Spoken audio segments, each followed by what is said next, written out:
And it came to pass, as he went into the house of one of the chief Pharisees to eat bread on the Sabbath day, that they watched him. And behold, there was a certain man before him which had the dropsy. And Jesus answering spake unto the lawyers and Pharisees, saying, It is lawful to heal on the Sabbath day.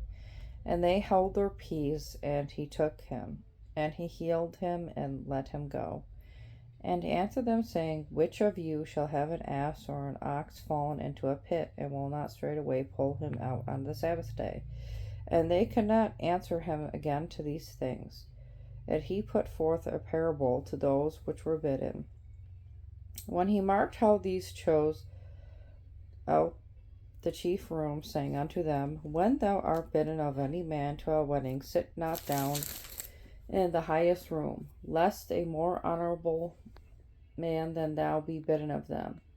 And he that bade thee and him come and say to thee, Give this man place, and thou began with shame to take the lowest room.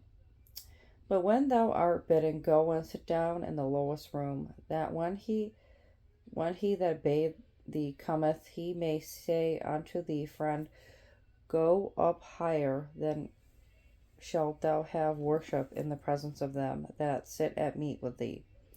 For whosoever exalteth himself shall be abased, and he that humbleth himself shall be exalted. Then said he also to him that bade him,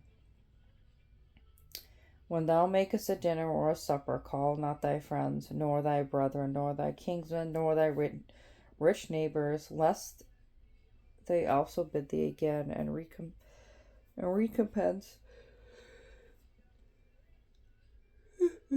my apologies, be made thee. But when thou makest a feast, call the poor, and maim the lame, the blind. And thou shalt be blessed, for they cannot recompense thee. For thou shalt be recompensed as the resurrection of the just. And when one of them sat that at meat with him, he heard these things, he said unto him, Blessed is he that shall eat bread in the kingdom of God. Then said he unto him, A certain man made a great supper, and bade many. And he sent his servant at supper time to say to them that were bidden, Come, for all things are now ready. And they all with one consent began to make excuse. The first said unto him, I have brought a piece of ground, and I must needs go and see it. I pray thee have me excused. And another said, I have bought 5 yoke of oxen, and go to prove them. I pray thee have me excused. And another said, I have married a wife, and therefore I cannot come. So that servant came and shewed his lord these things. Then the master of the house, being angry, said to his servant, Go out quickly into the streets and lanes of the city, and bring in hither the poor and the maimed, and the halt and the blind. And the servant said, Lord, it is done, as thou hast commanded, and yet there is room. And the Lord said unto the servant, Go out into the highways and hedges, and compel them to come in, that my house may be filled.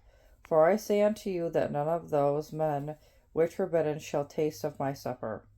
And there went great multitudes with him, and he turned and said unto them, If any man comes to me, and hate not his father and mother and wife and children and brethren and sister, yea, and his own life also, he cannot be my disciple.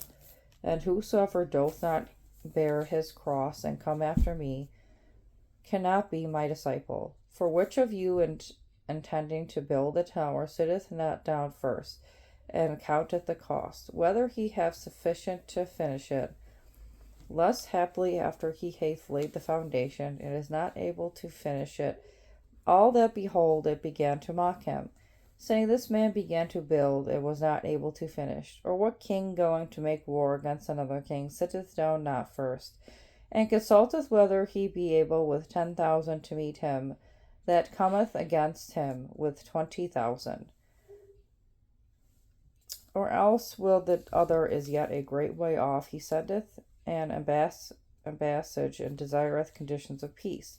So likewise, whosoever he be of you that forsaketh not all that he hath, he cannot be my disciple. Salt is good, but if the salt have lost a savour, wherewith shall it be seasoned? It is neither fit for the land, nor yet for the dunghill, but men cast it out. He hath ears to hear, let him hear.